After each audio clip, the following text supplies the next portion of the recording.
Hello my dear students, welcome back in my YouTube channel in Star Education.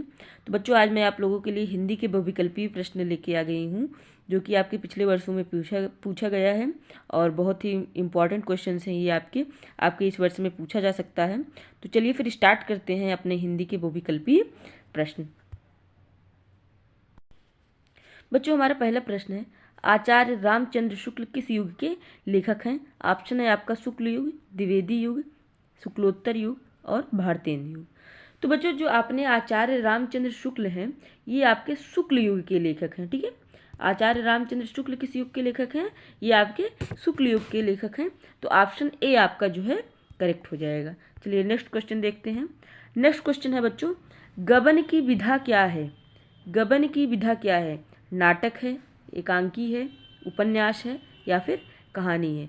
तो बच्चों, जो गबन है ये आपका उपन्यास है, जो कि मुंशी प्रेमचंद्र जी द्वारा लिखा गया है। ठीक है, तो आपका जो गबन की विधा है वो उपन्यास है। तो ऑप्शन सी आपका जो है यहाँ पर करेक्ट हो जाएगा। चलिए नेक्स्ट क्वेश्चन देखते हैं। तो बच्चों, हमारा नेक्स्ट क्वेश्चन है, कंकाल के लेखक हैं मुंशी प्रेमचंद्र हैं, जयशंकर प्रसाद हैं, निराला हैं या फिर आपके रामचंद्र शुक्ल हैं? तो बच्चों, जो कंकाल के लेखक हैं वो हैं आपके जयशंकर प्रसाद। तो ऑप्शन बी आपका जो है करेक्ट हो जाएगा। कंकाल के लेखक कौन है? जयशंकर प्रसाद। चलिए नेक्स्ट क्वेश्चन देखते हैं। तो बच्चों, नेक्स्ट क्वेश्चन है हमारा, कलम का सिपाही कृति है।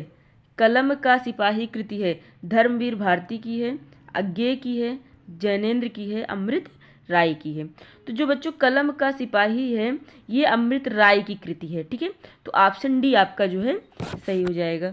नेक्स्ट क्वेश्चन है बच्चों हमारा, शुक्ल युग की समयावधि है। शुक्ल युग की समयावधि है, तो ऑप्शन में है आपका 1900 ईस्वी से 1918 ईस्वी तक, 1919 ईस्वी से 1938 ईस्वी तक, 1936 ईस्वी से 1943 ईस्वी तक, 1850 ईस्वी से 1900 ईस्वी तक। तो बच्चों, जो शुक्ल युग की समयावधि है वो 1919 ईस्वी से 1938 ईस्वी तक है। तो इसीलिए आपका ऑप्शन बी जो है करेक्ट हो जाएगा, 1919 ईस्वी से 1938 ईस्वी तक।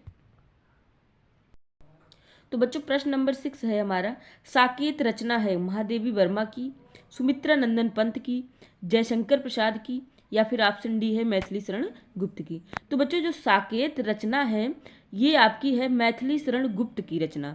तो ये ऑप्शन डी आपका जो है करेक्ट हो जाएगा। चलिए नेक्स्ट क्वेश्चन देखते हैं। तो बच्चों, नेक्स्ट क्वेश्चन है हमारा क्वेश्चन नंबर 7, महादेवी वर्मा कवित्री हैं प्रगतिवाद युग की, द्विवेदी युग की, छायावाद युग की, प्रयोगवाद युग की? तो बच्चों, जो महादेवी वर्मा है ये आपकी जो है छायावाद युग की जो है कवित्री हैं। तो ये आपका ऑप्शन सी जो है यहाँ पर करेक्ट हो जाएगा। चलिए नेक्स्ट क्वेश्चन की ओर चलते हैं। क्वेश्चन नंबर 8 है बच्चों हमारा, गंगा लहरी की रचना है। गंगा लहरी रचना है पद्माकर की, बिहारी की, भूषण की, मतीराम की? गंगा लहरी रचना है किसकी रचना है? तो ये जो है ऑप्शन ए आपका इसमें करेक्ट हो जाएगा, पद्माकर की। ठीक है, गंगा लहरी किसकी रचना है? पद्माकर की रचना है। ठीक है, तो ये ऑप्शन ए आपका जो है करेक्ट हो जाएगा। नेक्स्ट क्वेश्चन है बच्चों, आधुनिक काल की समयावधि है, समय सीमा है, सॉरी, आधुनिक काल की समय सीमा है 1919 से 1938 तक, 1936 से 1943 तक, 1918 से 1950 तक, 1843 से अब तक। तो जो बच्चों आधुनिक काल है वो 1843 से अब तक है। ऑप्शन डी जो है आपका करेक्ट हो जाएगा। ठीक है, तो कभी कभी बच्चों क्वेश्चन विक्रम संवत में भी पूछ लेता है, तो याद रखिएगा कि विक्रम संवत में अगर क्वेश्चन पूछेगा तो उसमें लिखा रहेगा 1900 विक्रम संवत से आज तक। तो आधुनिक काल में पूछेगा तो आप लोग यही वाला टिक करेंगे, 1900 विक्रम संवत से आज तक। ठीक है, अगर क्वेश्चन विक्रम संवत में पूछेगा, बट यहाँ पर जो है ईस्वी में पूछा है, तो इसीलिए 1843 से अब तक वाला ऑप्शन करेक्ट है। ठीक है, चलिए नेक्स्ट क्वेश्चन की ओर चलते हैं। क्वेश्चन नंबर 10 है बच्चों, महादेवी वर्मा की जो है रचना नहीं है। इसमें महादेवी वर्मा की रचना कौन सी नहीं है? निहार, सांध्य गीत, युगांत या फिर दीप शिखा?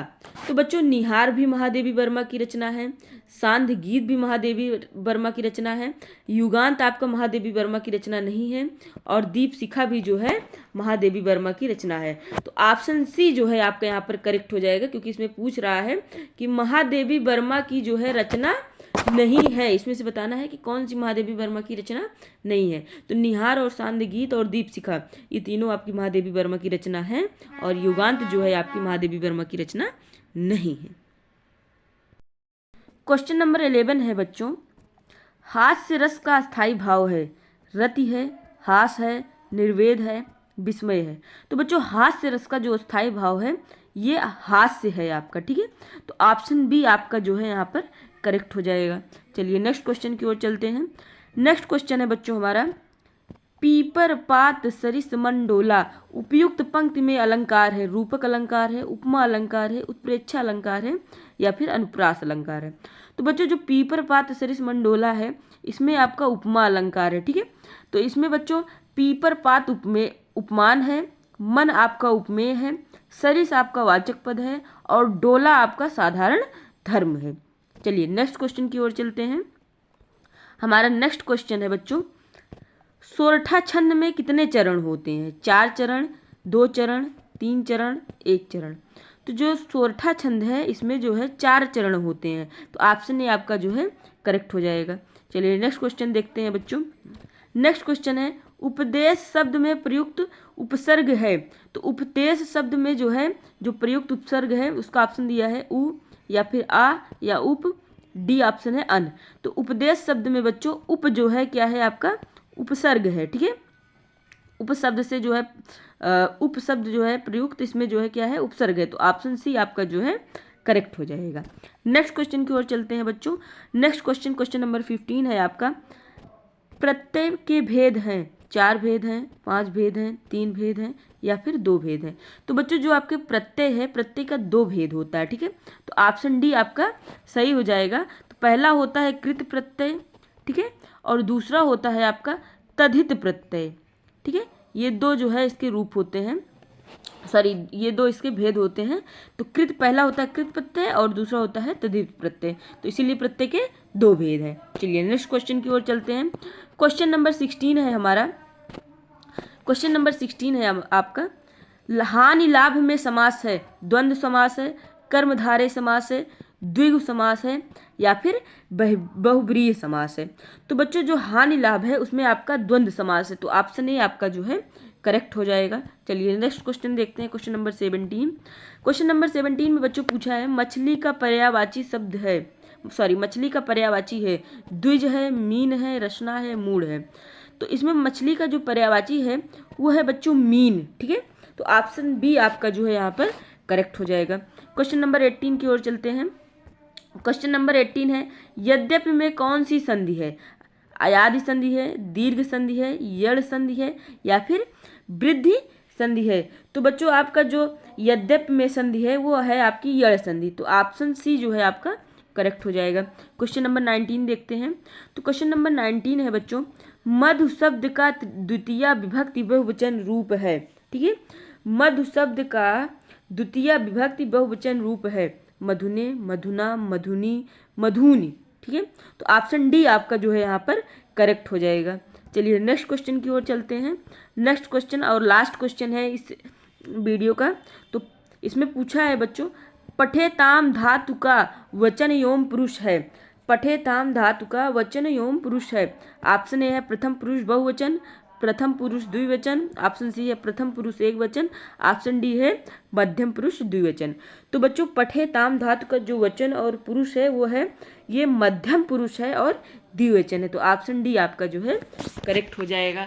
तो आई होप बच्चों वीडियो आपको अच्छा लगा होगा। अगर वीडियो अच्छा लगा है तो लाइक कर लीजिए, चैनल को सब्सक्राइब कर लीजिए और बेल आइकन को जरूर प्रेस कर दीजिएगा, जिससे मेरी सारी वीडियोज़ की नोटिफिकेशन आपको मिलती रहे। Thank you so much.